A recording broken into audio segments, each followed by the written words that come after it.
Yes, nagutinde reka dutangire na episode ya gatandatu. Ndetse muribuka ko twasize ahangaha ka Rusi karimo kibaza ati si ibi ngibi ni ibiki imbashe kuba nakora umugabo wanjye ati gute natinyuka kuba inamusoma bwa mbere ikumbe hari uwari uhageze ndetse yari yaje ngo kuba yamutwara ku kazi. Umukobwa niko kuba yamupepera ndetse umuvandimwe Diouf yari yahageze. Agakobwa niko kuba ikavuga ati rwose ndaje ati se wahageze. Ikumbe uwari ubashije kuba yahagera yari umuvandimwe Diouf rwose ati kuva mu bwana twari inshuti ndetse twarakundanye cyane ndetse ahangaha yari yitwaje n'utuntu tw'uturabyo two kuba yahereza umukobwa wacu ahangaha. Niko kuba yambwira ati rero ubu ngubu ati ndakeka ngomba kuba nagutwara ku kazi. Kumba agiye kuba yamufungurira imodoka ngo yinjire. Kavaga wacu Patrick nawe yarimo ahagera ari kuba yambwira ati sheri ati kubera icyo uri kuba wakitwara gutya ati ubundi iyi mikino ati uraza kuba wayikina ryari. Umukobwa arisa niko Rusi niko kuba yatangira kuba yambwira ati se kandi wowe ati uteye uturutse he. Umusore Patrick nawe niko gutangira kuba yasoza umuvandimwe Diouf aramubwira ati dore ahangaha ati dore certificate igaragaza mariage ati njye n'uyu mukobwa twarashyingiranywe. Karusi niko gutangira kuba akambwira ati sheri ati wowe uzajya ugenda ahantu hose werekana certificate ati igaragaza ko twashyingiranywe ati se hari umuntu utabizi buriya. Umusore wacu ahangaha nawe Diouf niko kuba yasuza umusore Patrick arangije aramubwira ati nanjye ndi inshuti y'umuryango ati ndetse ndi Diouf ati umuvandimwe kuva mu bwana ati nari ndi kumwe n'uwo mukobwa rwose ati ndetse tumeze nk'umuryango ati utaza kumva ko hari ikindi kintu ngamije kuba inakangiriza mu buzima bwanyu. Patrick ahangaha niko kuba yatangira gukora ku modoka ahangaha abwira umukobwa ati ese kubera iki uri kuba wagenda udafashe ibya mu gitondo ati niko kanya ngo tube twajya kuba twafata ibya mu gitondo rwose ati nta mpamvu yo kuba wagenda utabashije kuba wafata ibya mu gitondo. Niko kuba yamufata aramuhindukiza arangije aramubwira ati ibi ngibi ntabwo byakagombye kuba byakuranga rwose umuntu w'umukobwa w'umukunzi wanjye cyangwa se ati ujye wibuka ko wabashije kuba washyingiranwa turi umugore wubatse ati ibyo kwitwara nk'abakobwa ati ndabirambiwe. Niko kuba yatangira kuba yajyana umukobwa arangije aramubwira ati se umuvandimwe Diouf araza kuba yasigara ahangaha. Umusore niko kuba yamwitegereza arangije aramubwira ati reka reka ati nta mwanya dufitemo hariya w'abashyitsi ati niba birabo rwose yabashije kuba yakuzanira ati turaza kuba twabimusigira. Umusore Patrick niko kuba yakurura Rusi arangije bagusha kuba yamuvana aho ngaho ngo yagombaga kuba yamujyana mu nzu bakajya kuba bafata twa mu gitondo. Umuvandimwe Diouf nawe ahangaha ku rundi ruhande yaje akurikiye ndetse asanga ahangaha kugera mu nzu yasanze hari umuryango rwose wishimye ahangaha. Niko gutangira kuba yabitegereza ndetse ari kuba yareba umukobwa. Agakobwa ahangaha nako niko gutangira kuba kamuhamagara ati uriya ni umuvandimwe Diouf ati kubera icyo uri kuba wamwamaganira kure ndetse umubwira ko adafite umwanya ahangaha. Niko kuba kahaguruka disi karangije karaza karamubwira ati muvandimwe Diouf ati ndatekereza ugomba kuba waza ukajya kwicara hariya ati tukabasha kuba twasangira rwose. Agakobwa nako kagiye gukomeza umusore wacu Patrick niko kuba yagafata arangije akiyicaza arakabwira ati rero ati wowe ugomba kuba wicaye ahangaha. Umusore niko gutangira kuba yabwira mama ati mama ati nizere ko rwose wabashije kuba wadutegurira ibiryo biryoshye ndetse n'uyu mushyitsi wabashije kuba wamwibuka. Ndetse ahangaha rwose umuvandimwe wacu Diouf mama yatangiye kuba yabwira umusore ati urakaza neza rwose mu muryango wacu ati ubundi kubera icyo wari watinze kuba wadusura. Umusore niko kuba yabwira mama w'umusore ati nta kibazo rwose. Ndetse n'umukobwa niko gutangira kuba yabwira umusore tugomba kuba wakisanzura ahangaha naho ati ni nko mu rugo rwose. Umusore nawe ahangaha yatangiye kuba yababwira ati nubwo bibaye byihuse ati ariko ndaza kuba inagerageza. Bigaragare ko uyu muvandimwe wacu Diouf we ibintu rwose bijyanye n'imirire yari abizi neza cyane ndetse zari vegetable ziri kuba ndetse ziri green ziri kuba izagaragara neza. Umusore niko kuba yabwira umukobwa ati ese kubera iki twaba turi ahantu hameze gutya bakaba basavinze amadisha ameze gutya rwose ndetse ibi biryo yatangiye kuba yambwira ko biboneka mu mahoteli y'inyenyeri eshanu ndetse ko bibasha kuba byahabwa abantu bake cyangwa se delivery yakorerwa abantu bakeya. Ndetse aha ngaha umusore wacu Patrick yatangiye kuba yakibwira mu mutima ati ese uyu musore yaba agiye gutuma umukobwa abasha kuba yavumbura uwundi we. Umusore niko kuba yambwira ati rwose ngenda tunguwe ahubwo kuba imbashije kuba nasanga ibiryo nk'ibi ngibi ahantu hameze gutya, ati nari mberuka rwose kera.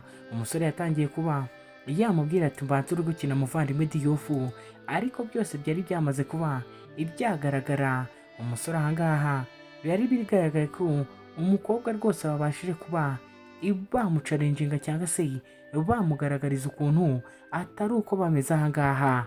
Ndetse ahangaha Patrick wacu we batangiye kuba bamutaranga, aravuga ati se noneho uyu mutego ndi kubasha kuba nagoma cyangwa se ibi ngibi ndabasha kuba nabyisangamo gute. Mbibutsa ko iyi ngiyi ari episode ya 6 turi kuba twareba ku nkuru yacu, ndetse mbasaba kuba mwadukora subscribe kuri YouTube channel yacu mwe mutarayikora, ndetse mujye no muri comment mubasha kuba mwatubwira uburyo mwabashe kuba mwakakiramo inkuru yacu. Ndetse kugeza kuri uyu munsi wa none umusore wacu Patrick ntarabasha kuba yabwiza ukuri umukobwa cyangwa se yamuha ukuri ngo abashe kuba yamubwira ko ari umukire ndetse n'umuryango we waba ari abakire, ahubwo babashije kuba bamureka. Ndetse aha ngaha muzehe nawe yatangiye kuba yadefanda umusore avuga ati izi vegetable green cyangwa se izi green vegetable kuba wabasha kuba wabona aha ngaha, ati ni ngewe wabashije kuba nazitegurira ubwanjye jyewe na madamu wanjye. Umusore aha ngaha niko kuba yahamagara ati sogokuru, ati uburyo umuryango wanyu uri kuba wagaragara, ati biragaragara ko ushaje rwose mutabasha kuba mwategura ibi biryo. Muzehe niko kuba yamutereka n'akabindi k'inzoga aha ngaha, aramubwira ati ahubwo ati ugomba kuba wafata no k'uyu muvinyo ukabasha kuba wanywa rwose. Umusore aha ngaha we umuvandimwe Diofu we byari byamaze kuba byamutangaza ukuntu ari kuba yabona ibikoresho bihenze ndetse muri iyi nzu. Muzehe rwose nawe yatangiye kuba yagira ibyo abasha kuba yamusobanura, ndetse niko kuba yamubwira ati ibi ngibi rwose uri kuba wabona aha ngaha, ati nibyo twaguriye uwo mukobwa wacu. Brother Diofu aha ngaha we yari yabashije kumirwa rwose, avuga ati niba ari ibyo rero, ati ntabwo mwakagombye kuba muba muri iyi nzu mufite ibikoresho bimeze gutya, ati suba ibi ngibi, ati ninde mwabasha kuba mwabisobanurira ngo abyumve. Ndetse umusaza nawe yakomezaga aha ngaha ari kuba yakora icyo bita kuba yateka umutwe, ndetse avuga ko ibintu byose biri muri iyi nzu babashije kuba babigura mu myaka ishije iri imbere, ati ndetse ko byari byarateganyijwe kuba bizakiriraho cyangwa se bizakira umugeni wari kuzaza mu muryango wabo.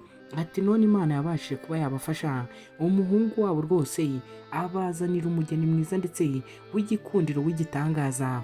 Muzehe niko kuba yavuga ati niba umuvinyo wanjye mutawishimiye, ati reka mbe nawe utwara rwose nkubakize, ati nkuvane mu maso yanyu. Umusore Patrick niko kuba yahindukira, arangije areba umusore aramubwira ati se dukuze iki, ati cyangwa se nyagoranyo, ati twabasha kuba twakurikizaho iki, ati what's next.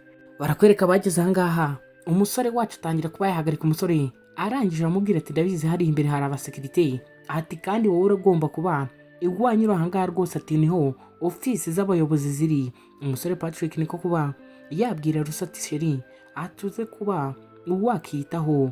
Umusore wari uri aha ngaha nawe rwose Diofu niko kuba yakipanga akaza aramubwira ati humura ndaza kuba namufasha kuba yamera neza. Agakobwa ka Rusa niko kuba kahindukira karangije kabwira umusore wacu wari uri aha ngaha Patrick ati sheri humura ndaza kuba namera neza, ati cyambere ugomba kuba wakita ku kazi kawe. Ndetse umukobwa aha ngaha niko kuba yahindukira abwira Diofu ati umugabo wanjye rwose agombe kuba yagira amahirwe cyangwa se yagira ishya n'ihirwe mu kazi agiye kuba yakora ku uyu munsi. Niko kuba bamusezera, ndetse ngo uriya musore Diofu nawe yari yabashe kuba yazana uriya mukobwa hano mu kazi. Uwo na assistant Tonze wari urimo abwira boss we ndetse anamusobanurira ko uriya mukobwa ahantu yabasha kuba yarahuriye n'uriya musore, ndetse aha ngaha yatangiye kuba yamubaza niba hari ikibazo abashije kuba afite, kuko uriya musore ari impande y'uriya mukobwa cyangwa se hari ikibazo biri kuba ibyateza ikomba umusore wacu Patrick kureba neza. Umukobwa Rusi yari amaze kuba yamubwira tuze kwirirwa neza sheri wanjye, ati kandi uze kwibuka witeho, ati mugabo mwiza nkunda cyane. Umusore wacu Tonze niko kuba yakongera kuba yabaza boss we ati sesa ati uracyashaka ko uriya mukobwa tumuvane impande y'uriya musore. Umusore niko kubambwira ati bitwaza gakeya, ati ndinza kuba nagira icyo nkenera, ati ndaza kuba nakubwira, ati kandi uze kuguma nawe ubareberera hafi umenye ibyo bari kuba bapanga rwose.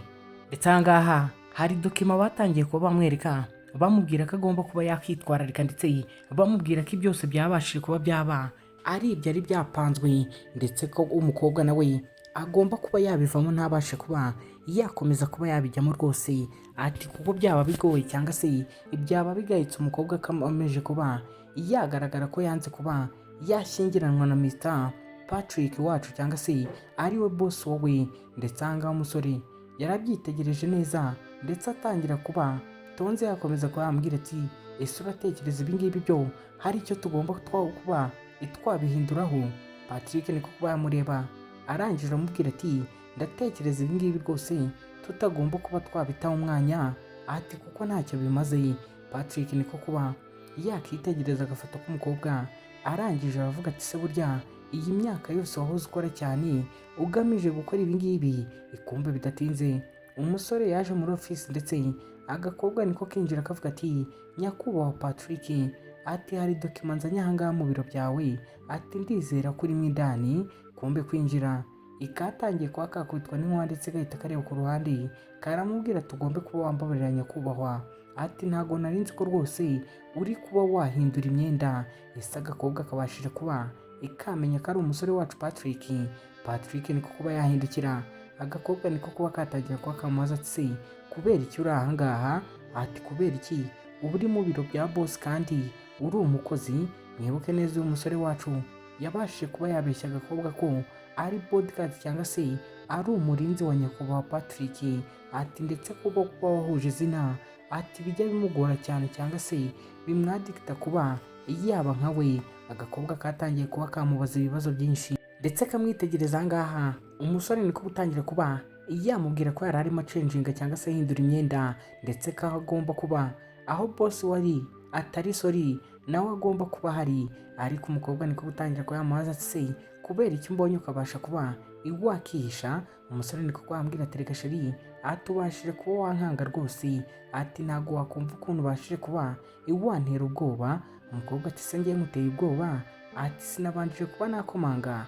Umusore niko kwambwira ati rero nanjye nari ndimo mfatirana akanya ngo mbashe kuba inahindura imyenda kuko iyo nari nambaye ati yari imeze nabi rwose. Mbibutsa aha ngaha bahagaze ni mu butaka bwo k'uyu musore, ndetse ariko ntabwo arabasha kuba yabwiza ukuri uyu mukobwa. Ese muratekereza nabasha kuba yamenya ko uyu musore ari we boss wanga cyangwa se ari we nyakubahwa Patrick bahoze bavuga kuva ku itangiriro ry'inkuru? Bizabasha kuba byagenda gute? Bizabasha kuba ibyarangira gute? Umusore yakomeje kuba yambwira ati ubundi ibyo ngibyo si ngombwa, ati baza ko boss wanjye aramutse amenye ko umurinzi we wari wongeye wabashije kuba yamutwara umugore cyangwa se yatumye batabasha kuba bashyingiranwa, ati urumva byambaho ibyaba bimeze gute? Mukumva agakobwa nako kari kumureka kavuga ati rwose ati umugabo wanjye ndabona yitanga cyangwa se akora cyane. Ubwo umusore Patrick yari ari gukomeza yitapagura aho ngaho. Umva ibitekerezo by'umukobwa byo byari byamaze kubaho byakigira ahandi cyangwa se byafatwa ahandi hantu. Niko gutangira kuba katekereza cyane kavuga ati se ubu ngubu ati nzabasha kuba nagiye igihe, ati numve nkunze uyu musore, ati numve rwose twabana. Ikumbe bakiri aho ngaho wa musore wacu nawe umuvandimwe Diouf nawe yaraje aha ngaha muri ofisi, niko kuba yakomanga avuga ati ese nyakubahwa Patrick, ati waba urimo ko hari some document naba nkuzaniye cyangwa se hari ibyangombwa naba nkuzaniyemo aha ngaha? Niko kuba yakumva nta muntu uri kuvuga. Ako kanya umusore wacu niko kuba yakurura umukobwa wabasha kuba rwose bakibona munsi y'intebe. Umusore wacu nawe niko kuba yageramo aho ngaho. Kumva icyo atarazi wa mukobwa bahoranye ndetse ari we Rusi ari aha ngaha, ndetse ari kumwe na boss w'aha ngaha ari we nyakubahwa Patrick. Umusore niko kuba yagera muri biro nawe aravuga ati nyakubahwa Patrick agomba kuba agiye mu rwiherero, ati reka mbe murindiriye rwose, ati reka mbe mutegereje. Agakobwa niko gutangira kuba kabaza umusore ati ubundi kubera iki turi aha ngaha? Ati kubera iki twihishe? Ati sinumva ari umuvandimwe Diouf uri aha ngaha? Umusore niko gutangira kuba yabwira umukobwa ati abagabo nkanjye muri iyi si ntabwo bagomba kuba bakizerwa rwose. Bigaragare ko umusore wacu Patrick rwose yari yabashije kuba yafuha cyane, ni kuko umukobwa yamubwira ati ariko umuvandimwe Diouf twarakuranye agiye kuba yavuga twinshi. Umusore niko kuba yamukura rwose, atangira kuba yamutera ibisomyo. Kumbe igisore cya Diouf aho cyari cyicaye niko gutangira kuba icyagira ibintu cyumva hano muri rumu cyari cyicaye, niko gutangira kuba icyahaguruka kiza cyegera ya ntebe. Ndetse mwibuka ahangaha niho hafi hari nyakubahwa Patrick, ndetse uyu musore wabashije kuba yamubona we yahita amumenya kuko nta muntu wemerewe kuba yakinjira mu biro bya boss ye. Kumbe barakwereka Diouf agiye kuba yakegera ameza, hahise haza wa musore wacu ari we Tonze, ndetse mwibuka ni sekreteri wa Patrick. Umusore niko kuba yamubaza ati se atagombe kuba ari wowe Mr Patrick? Umusore Tonze niko kuba yabwira Diouf ati ntabwo ndi nyakubahwa Patrick, ati ngende sekreteri wiwe, ati reka mbe nagira ahantu nkujyana uze kuba umutegereje. Umusore ahangaha niko kuba yambwira ati ariko hari amajwi ndi kuba nakumva ahangaha. Sekreteri niko kuba yatangira kuba yambwira ati iyo ni injangwe ya boss rigirima ahangaha, ati rishaye ibyaha atari kuko iba igomba kuba yabangama cyangwa se yakisanzura igihe boss wayo atari ahangaha. Ati rero niyo mpamvu uri kumva iri gusakuza cyane. Diouf nuko nguko babashije kuba bamusohora aho ngaho, ndetse ahangaha hari uwabujije umukobwa kuba yavuga, aramufata aramusoma rwose, aramunyungutira aramunyunyusa. Umukobwa niko kuba yahaguruka arangije aramubwira ati Patrick, ati rekeraho kuba wamfatirana, ati rekeraho kuntereta gutya, ati ntabwo ari uku nguku byakagombye kuba ibyagenda. Patrick nawe yagombaga kuba yahaguruka aho ngaho munsi y'intebe. Arangije agakobwa niko gasohoka karakaye, ndetse Patrick nawe yahagurutse avuga ati kubera icyo urakaye? Ikumba agakobwa kageze ahangaha niko kumva umuntu akabwira ati ese ntabwo wahagarara tukabasha kuba twavuganara? Kumbe guhindukira yari Liza wari uje kuba yamuvangira. Liza niko gutangira kuba yamubwira ati ndatekereza ahangaha atari mu matware ya Patrick, ati rero nta mpamvu yo kuba wambuza kuba nahaza, ati ubundi kubera iki buri gihe uhora wapanitse ibintu cyangwa se wakigije? Mwibuke neza aka gakobwa nako karashaka kuba ikashyingiranwa na Patrick, ariko ntikabashije kuba ikamuzi. Umukobwa ahangaha yatangiye kuba yamubwira ati ariko ibi bintu, ati ngiye mbona bitangaje rwose, ati ukuntu witwara, ati wagira ngo gera ntabwo tubasha kuba tuvukana, ati se wabashije kwihangana ukamvira mu buzima rwose ukabasha kuba wagenda, ati kuko urambangamira cyane rwose, ati urambangamira. Kumva umukobwa amaze kuba yamubwira gutyo niko kuba yakata ngo yigendere. Agakobwa karangije kagaruka kuba kamwiyenzaho, ako kanya umurwano buratangiye. Niko kuba Liza yakisanga hasi, agakobwa kacu karusigasigara gahagaze. Liza niko kuba yahaguruka arangije aramubwira ati ibintu ubashije kuba wankorera, ati ugiye kuba wabyicuza, ati uraje urebe. Gusa niko kuba yambwira ati se Liza, ati uratekereza uri buze kuba wantwara iki? Ati ariko ubundi ujya wibuka ko ari wowe mutoya, ati kuri njyewe ariko ukuntu uba witwaye, ati uracyari umwana rwose, ati niyo mpamvu uba ugomba kuba hamwe. Liza niko kuba yambwira ati nk'uko nabashije kuba nabikubwira, ati uraza kuba wabyicuza rwose. Umukobwa niko kuba yambwira ati ngaho tuma mbyicuza, ati ngenda bizi ko nta kintu ndi buze kuba naba.